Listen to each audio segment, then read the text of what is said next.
بسم اللہ الرحمن الرحیم۔ السلام علیکم ورحمۃ اللہ وبرکاتہ۔ پروگرام سنت رسول اور سائنسی اصول کے ساتھ آپ کا میزبان ثاقب محمد خان حاضر خدمت ہے۔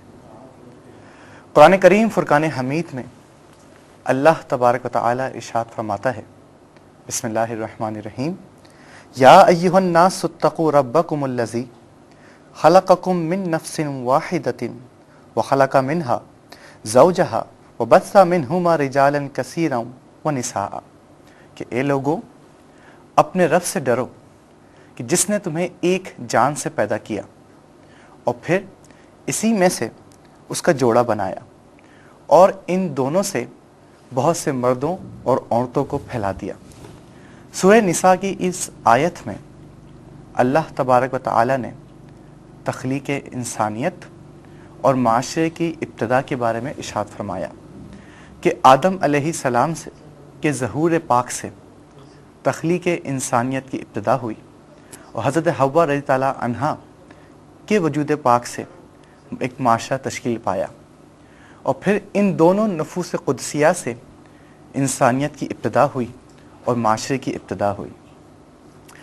رشتہ ازواج انسانی فطرت کا تقاضا ہے، اور اس لیے اسلام نے اس کے لیے ایک پاکیزہ نظام نکاح کی صورت میں ہمیں عطا فرمایا۔ ویسے تو نبی کریم صلی اللہ علیہ وسلم کی کثیر سنتیں ہیں، بے شمار عادات ہیں، لیکن نکاح کے متعلق نبی کریم صلی اللہ علیہ وسلم نے خصوصیت کے ساتھ فرمایا، النکاح من سنتی، کہ نکاح میری سنت ہے۔ ناظرین، نکاح نبی کریم صلی اللہ علیہ وسلم کی وہ سنت ہے کہ جس کے متعلق نبی کریم صلی اللہ علیہ وسلم نے ارشاد فرمایا کہ جس نے میری اس سنت پہ عمل کیا اور اللہ تبارک و تعالی نے اسے نیک شریک حیات بھی عطا فرمائی،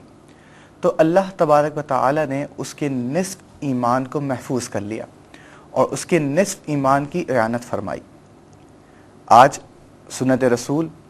اور سائنسی اصول کے سلسلے میں ہماری گفتگو نبی کریم صلی اللہ علیہ وسلم کی اس سنت کے متعلق ہوگی۔ آج ہم سیکھیں گے کہ نکاح کی سنت کو سنت کے مطابق کس طرح ادا کیا جائے، اور ہمارے نبی کریم صلی اللہ علیہ وسلم نے اس کے متعلق کیا کیا تعلیمات ارشاد فرمائیں، اور اس کے ساتھ ساتھ ہم یہ بھی دیکھیں گے آج کہ ماڈرن سائنس آف سائیکالوجی نبی کریم کی اس پاکیزہ سنت کو کس طرح سے بیان کرتی ہے، اور نبی کریم صلی اللہ علیہ وسلم کے اس پاکیزہ طریقہ ازواج کو سائنس کس معنوں میں لیتی ہے۔ میرے ساتھ موجود ہیں ممتاز عالم دین، آپ کی جانے پہچان حضرت العزیز مفتی محمد اکمل صاحب۔ میں بہت شکر گزار ہوں کہ آپ تشریف لائے۔ مفتی صاحب کے ساتھ آج ہمارے ساتھ موجود ہیں ڈاکٹر صابر حسین خان صاحب، آپ سائیکیٹرسٹ اور سائیکو تھراپسٹ ہیں، اور اس کے ساتھ ساتھ سائنس اور سائیکالوجی میں ریسرچ کے حوالے سے آپ کی مختلف کتب بھی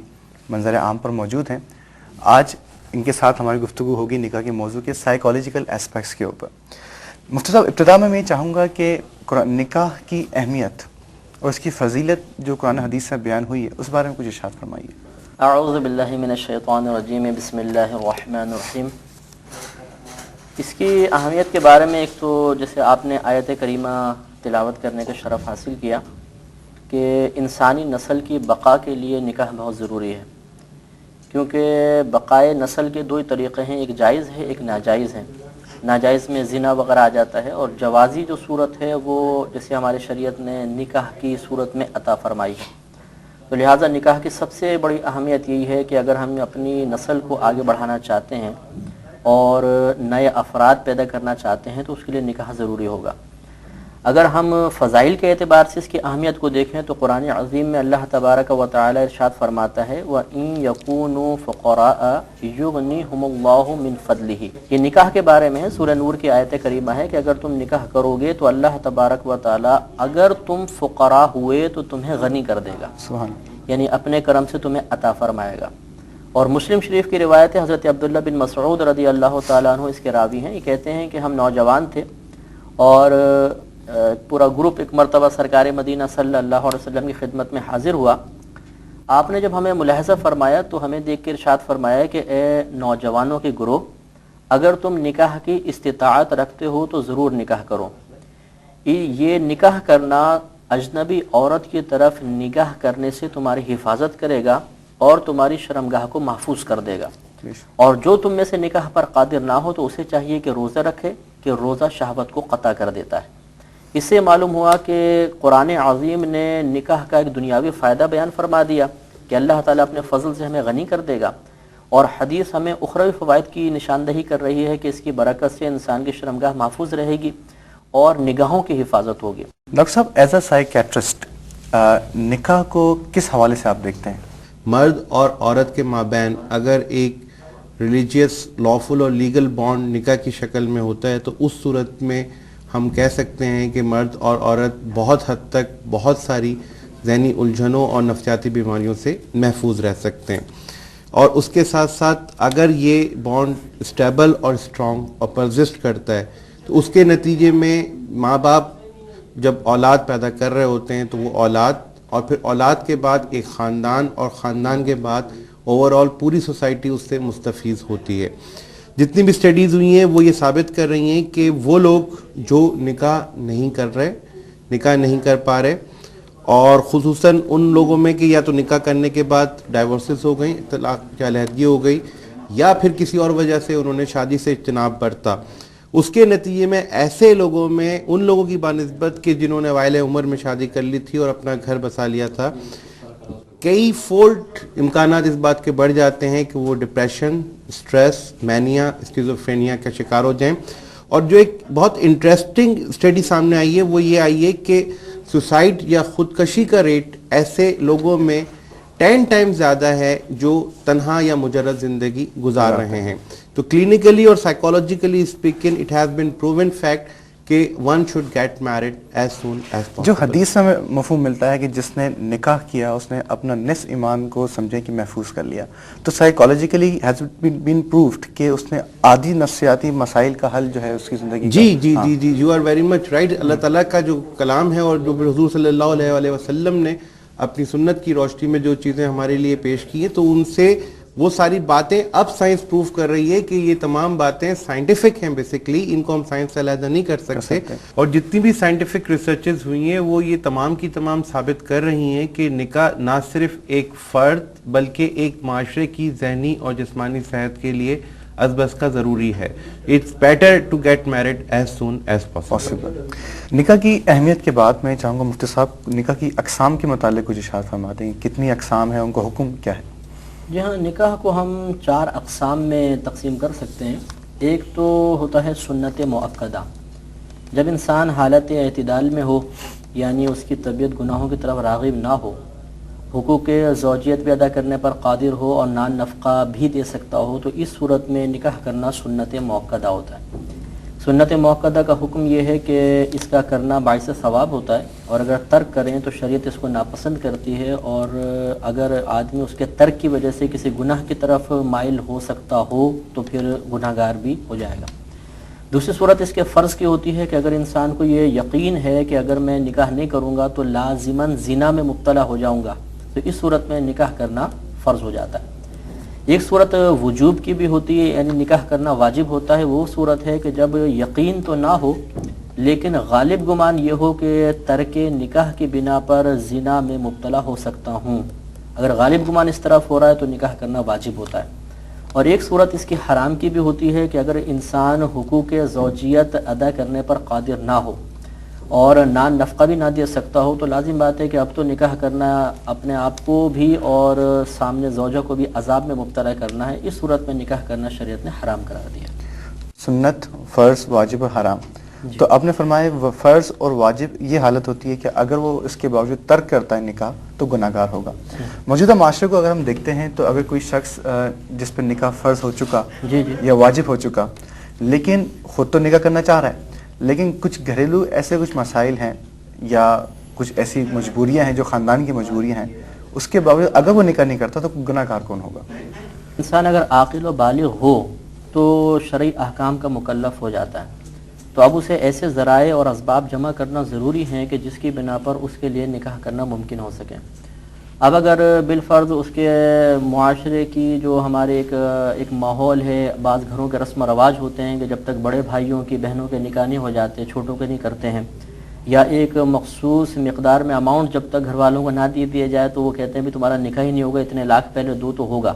اس صورت میں نوجوان تو گناہگار ہوگا کیونکہ بہرحال یہ مکلف ہے، اس کے ساتھ ساتھ گھر والے بھی گناہگار ہوں گے۔ نبی کریم صلی اللہ علیہ وسلم کا فرمان عالی شان ہے کہ جب بچہ بالغ ہو جائے اور باپ باوجود قدرت اس کے نکاح میں تاخیر کرے،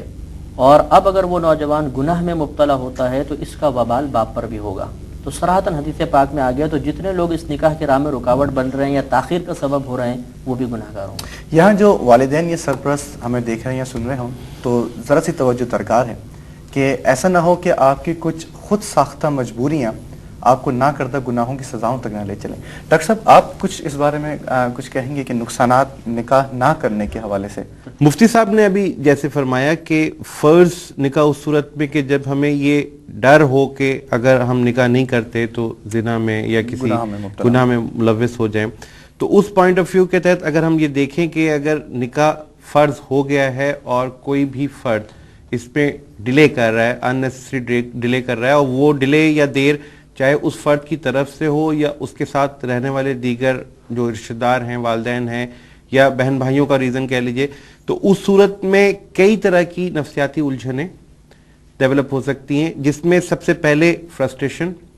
دین ڈپریشن، دین اسٹریس، اور دوسری طرف چونکہ وہ بالغ ہو چکا ہے اور اس بلوغت کے ساتھ ساتھ اس کے جسم میں اللہ تعالیٰ کی طرف سے ایسی کیمیائی تبدیلیاں پیدا ہو چکی ہیں اور اس نوعیت کے ہارمونز اب پیک پر پہنچ رہے ہیں کہ جو اگر فلی سیٹسفائی نہ ہوں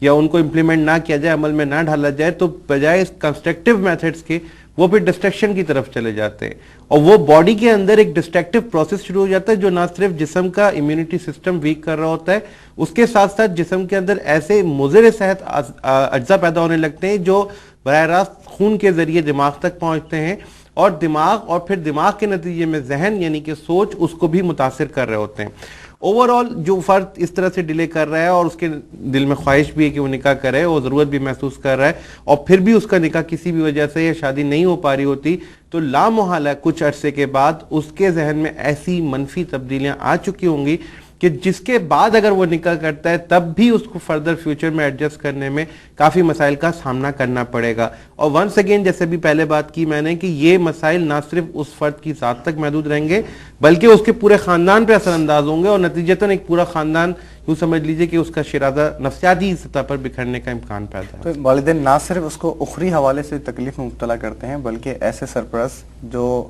باوجود قدرت کے کسی کا نکاح کرنے میں رکاوٹ بن جائیں تو اس کی نفسیات پہ، اس کی ذات پہ ایک دیر بعد جو ہے نقصانات ہوتے ہیں۔ تو مفتی صاحب ایک جس طرح نکاح کے حوالے سے گفتگو ہو رہی ہے تو کس عمر میں نکاح جو ہے وہ بہتر ہے؟ مطلب شریعت کی ہم تعلیمات کو دیکھیں تو شریعت تو اسی بات کا تقاضا کرتی ہے کہ جیسے ہی لڑکا بالغ ہو جائے اور نان نفقہ وغیرہ ادا کرنے پر قادر ہو تو وہ نکاح کرنے میں تاخیر نہ کرے، اس لیے کہ نبی کریم صلی اللہ علیہ وسلم نے ارشاد فرمایا کہ جب کوئی بالغ ہونے کے فوراً بعد نکاح کر لیتا ہے تو شیطان اپنے سر پہ مٹی ڈالتا ہے کہ یہ میرے ہاتھ سے محفوظ ہو گیا، کیونکہ ہزارہ گناہوں سے آدمی بچ جاتا ہے۔ اور بعض کمیونٹیز میں ایسا دیکھا بھی ہے کہ وہاں پہ جیسے ہی بچہ بالغ ہوتا ہے اور تھوڑا سا مطلب عمر اس کی تھوڑی سی آگے بڑھتی ہے فوراً اس کا نکاح کر دیتے ہیں، اور اس طریقے سے کم عمری کے اندر نکاح ہو جاتا ہے۔ اس کے کچھ مطلب سائنٹیفک سائیڈ ایفیکٹس ہوتے ہوں تو ڈاکٹر صاحب زیادہ بہتر انداز میں بتائیں گے، لیکن بہرحال شریعت چونکہ آخرت کو بہت زیادہ فوقیت دیتی ہے،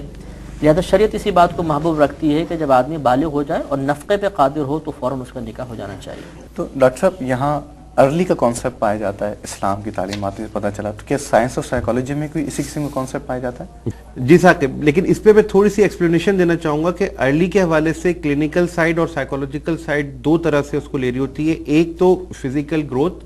یا ایڈولسنٹ کے بعد جو کیمیائی تبدیلیاں آتی ہیں وہ، اور دوسرا مینٹل گروتھ یا سائیکولوجیکل گروتھ کے نفسیاتی طور پہ اس بچے یا بچی کی کیا نشوونما ہوئی ہے،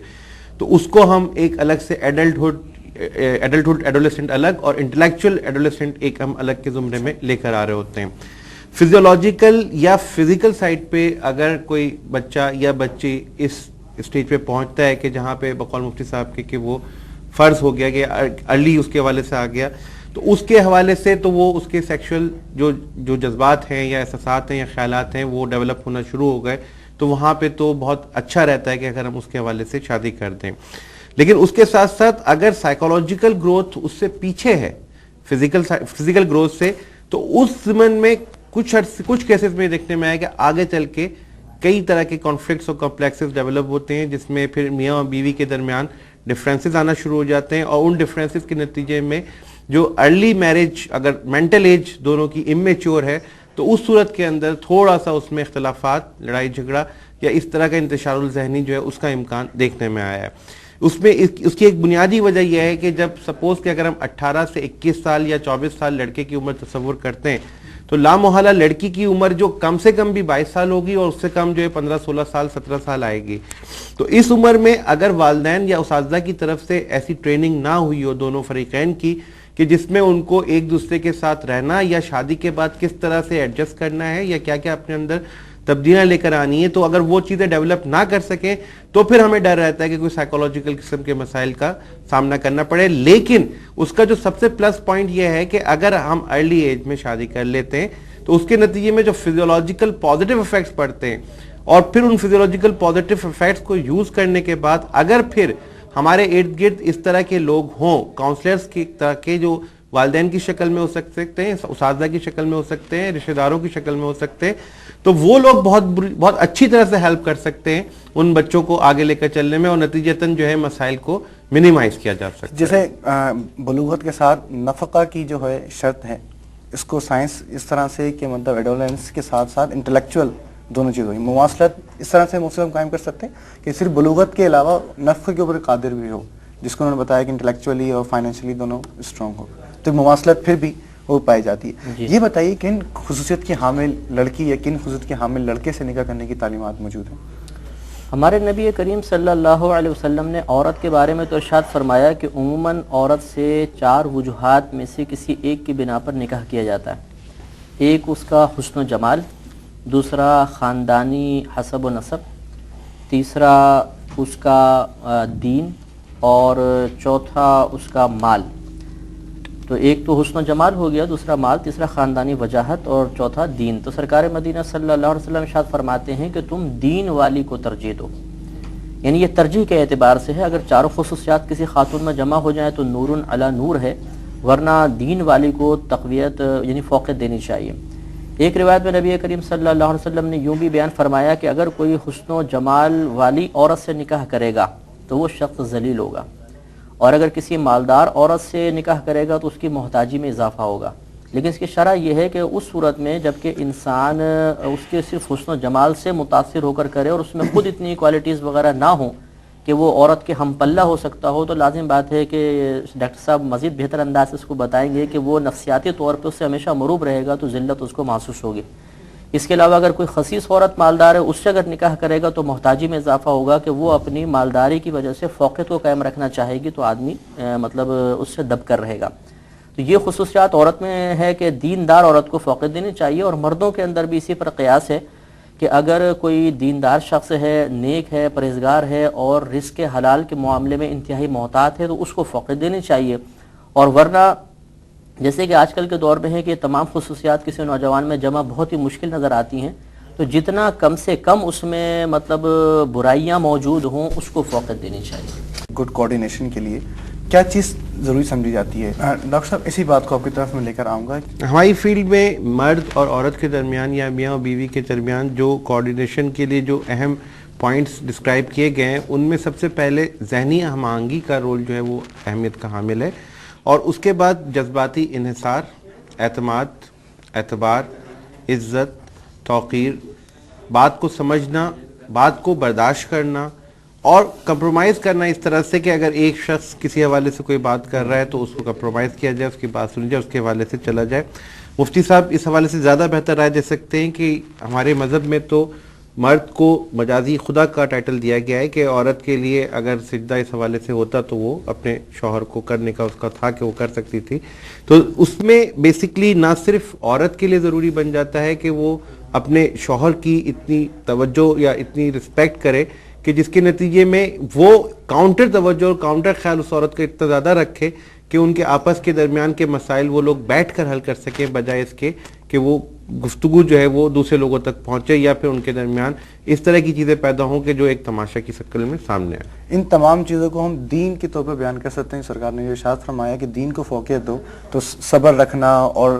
شاکر ہونا اور اعتماد رکھنا، اسی کا نام دین ہے۔ جی ایگزیکٹلی، تو وہی یہی سب چیزیں سائیکولوجی میں ثابت ہوئی ہیں کہ ٹالرنس اور پیشنس جو ہے وہ کی فیکٹر بتایا ہے، رسپیکٹ کا فیکٹر بتایا ہے، ٹرسٹ کا فیکٹر بتایا ہے، فیتھ کا فیکٹر بتایا ہے کہ یہ کئی خوبیاں اگر مرد اور عورت کے اندر پائی جاتی ہیں تو ان دونوں کے مابین میاں بیوی والا تعلق زیادہ اسموتھلی رن کر سکتا ہے۔ مفتی صاحب، شادی ایک ایسا رشتہ ہے جو تا حیات بندے کو باندھ دیتا ہے، ایک بندھن ہے، یعنی ایک شخص کو زندگی، پوری زندگی ایک دوسری شخص کے ساتھ گزارنی ہوتی ہے۔ تو اس حوالے سے اگر ہم دیکھیں تو ایک سوال پیدا ہوتا ہے، تو کیا لڑکا لڑکی کو شادی سے پہلے دیکھ سکتا ہے؟ اور اگر دیکھ سکتا ہے تو اس کی کیا قیود اور کیا اس کے ضوابط بیان کیے گئے؟ جی ہاں، عام طور پہ مطلب ہمارے ذہن میں تصور ہے کہ جس سے نکاح کرنا ہو تو اس کو بالکل ہی نہیں دیکھنا چاہیے، یا عورت کو مطلقاً نہ دیکھنے کا ایک تصور ہمیں ایسا لگتا ہے کہ مذہب نے دیا ہے۔ اور خصوصاً ہمارے معاشرے میں دیکھا گیا ہے کہ جب نکاح ہوتا ہے تو پہلے کہ لڑکی بے پردہ نکلتی بھی تھی تو نکاح والوں کے ساتھ اس کو چھپا دیا جاتا۔ حالانکہ نبی کریم صلی اللہ علیہ وسلم کے پاس ایک انصاری صحابی حاضر ہوئے اور عرض کی کہ میں ایک فلاں عورت سے نکاح کرنا چاہتا ہوں۔ نبی کریم صلی اللہ علیہ وسلم نے خود ان سے دریافت فرمایا کہ کیا تم نے اس عورت کو دیکھ لیا ہے؟ تو عرض کیا کہ نہیں۔ تو فرمایا پہلے اس کو دیکھ لو کہ یہ تمہارے درمیان موافقت پیدا کرنے میں بہت معاون ثابت ہوگا۔ تو یہ ہمارے مذہب میں اجازت ہے کہ ہم دیکھ سکتے ہیں۔ اب آپ نے پوچھا اس کی حدود کیا ہوں گی، تو اتنا ہے کہ اس کو دیکھنے کی اجازت ہے، ایک نظر دیکھ لیں، اور بہتر ہے کہ اگر ان کو باہم گفتگو کا موقع دے دیا جائے تو اس میں بھی شرعاً کوئی حرج نہیں ہے کہ پردے میں رہ کر گفتگو کرنا بالکل جائز ہوتا ہے۔ تو وہاں پر بھی ایک دائرہ ادب میں رہ کر ایک حد قائم کرتے ہوئے باہم تھوڑا سا گفتگو کرنا اور ایک دوسرے کے ذہن کو سمجھنے کے لیے تھوڑا موقع فراہم کر دینا، اس طرح کہ انہیں مکمل تنہائی نہ دی جائے، پیرنٹس وغیرہ یا کوئی مطلب قابل اعتماد لڑکی کے ساتھ کوئی اس کے کزنز وغیرہ بیٹھ جائیں اور لڑکے کے ساتھ کوئی ایسا قابل اعتماد شخص ہو تو اس میں بھی شرعاً کوئی حرج گفتگو بھی کر سکتا ہے، کر سکتے ہیں۔ اچھا، یہی اسی معاملے کو منگنی کے طور پہ ہمارے معاشرے میں مطلب ایک رائج ہے، تو منگنی کا جو طریقہ ہمارے معاشرے میں رائج ہے، آپ کو علم ہوگا سوال سے، تو کیا وہ جائز ہے، ٹھیک ہے؟ منگنی کا مطلب ہوتا ہے وعدہ نکاح، کہ ہم اس میں نکاح کے معاملے کو پختہ کرنا چاہتے ہیں۔ تو یہ تو اتنی صورت تو اس کی جائز ہے، اس میں کوئی حرج نہیں ہے۔ ہاں اس میں اگر کوئی مطلب دوسرے ناجائز امور شامل ہو جائے، جیسے گانا وغیرہ، فحش کلمات اس میں، یا لڑکے لڑکیوں کا بے پردہ اختلاط ہے، اس کی وجہ سے اس کو ہم ممنوع قرار دیں تو الگ بات ہے، ورنہ فی نفسی ہی منگنی بالکل جائز فعل ہے۔ ڈاکٹر صاحب، آپ اس بارے میں کیا کہیں گے؟ ایز اے مسٹ تصور کیا جاتا ہے سائیکالوجی کے سائنس میں، لائک کہ آپ دیکھیں ضرور؟ نہیں، ایسا بالکل نہیں ہے۔ اس میں بنیادی طور پہ دو فیکٹرز پلے کر رہے ہوتے ہیں، یا تو یہ کہ ہم بالکل بلائنڈلی چل رہے ہوتے ہیں۔ بلائنڈلی سے مراد جیسے خصوصاً ہمارے معاشرے میں کانسیپٹ ہے کہ خاندان جو ہے وہ چوز کرتا ہے لڑکی یا لڑکے کو ایک دوسرے کے لیے، تو اس میں ہو سکتا ہے کہ بعض اوقات بعد میں کچھ شکایت پیدا ہوں، لیکن اگر ہم سائیکالوجیکلی اور کلینکلی اسپیکنگ اگر ہم بات کریں، مفتی صاحب نے بہت اچھی بات کی، اور میں جیسے پہلے بھی بات ہو چکی ہے کہ مذہب اور سائنس دو الگ الگ چیزیں نہیں ہیں، وہ ایک ہی تصویر کے دو مختلف پریزنٹیشنز کہہ لیجیے آپ۔ پری میریٹل کاؤنسلنگ اس وقت یورپ اور امریکہ کے اندر نمبر 1 پروفیشن میں آ رہا ہے، جو سائیکیٹری کے زمرے میں آ رہا ہے، تو اس میں وہاں پہ تو لوگ خود جا کے رجوع کر رہے ہوتے ہیں کاؤنسلرز کے پاس اور جا کے ان سے بات کر رہے ہوتے ہیں، تو اس میں بھی یہی چیز جیسے مفتی صاحب نے ابھی بتائی کہ اس چیز کی اسلام میں گنجائش ہے کہ نہ صرف ایک دوسرے کو دیکھا جائے بلکہ حدود کو ساتھ رکھتے ہوئے اگر ایک دوسرے کے ساتھ مکالمہ روا رکھا جائے، جس میں ماں باپ، بہن بھائی یا دوست یا احباب اس طرح کے شامل ہوں کہ جو باقاعدہ شرم و حیا اور پردے کے ساتھ ساتھ ایک دوسرے کے ساتھ اگر رابطہ رکھ کر بات چیت کر کے ایک دوسرے کی نفسیات اور شخصیت کو سمجھ لیں، اور پھر یہ ڈیسیشن یا فیصلہ کیا جائے کہ کیا وہ ایک دوسرے کے لیے کمپیٹیبل ہیں، ایک مینٹل کمپیٹیبلٹی والی بات آ جاتی ہے، تو وہ اگر اس چیز کو ڈیسائیڈ کر لیتے ہیں کہ مینٹل کمپیٹیبلٹی ہے، تو یہ کمپیٹیبلٹی آگے چل کر یا ذہنی مطابقت آگے چل کر ڈیفینیٹلی ان کی ازدواجی زندگی میں خوشگواریاں پیدا کرے گی۔ مفتی صاحب، ہمارے معاشرے میں 2 طریقے شادی کے رائج ہو چکے، ایک جس کو کہا گیا ارینج میرج،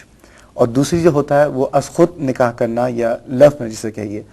تو از خود نکاح کرنے کے حوالے سے میں پوچھنا چاہوں گا کہ اس کے حوالے سے کیا تعلیمات اسلام میں ملتی ہیں؟ ہاں، مطلب مذہب اسلام ایک بالغ لڑکے اور بالغ لڑکی کو اس بات کا مکمل طور پہ اختیار دیتا ہے کہ وہ اپنا نکاح خود کر سکتے ہیں، لیکن شریعت نے اس کے ساتھ ساتھ والدین کے کچھ حقوق رکھے ہیں، لہٰذا اگر بالغہ لڑکی از خود نکاح کرتی ہے تو یہ دیکھا جائے گا کہ اس نے کسی ایسے شخص سے نکاح تو نہیں کیا کہ جس شخص کا اس لڑکی سے نکاح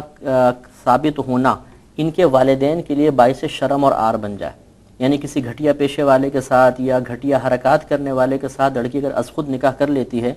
تو شرعاً اس کو اختیار تو تھا، لیکن چونکہ اس نے ایسے شخص سے نکاح کر لیا جو اس کے خاندان کے لیے باعث عار بنے گا، اس وجہ سے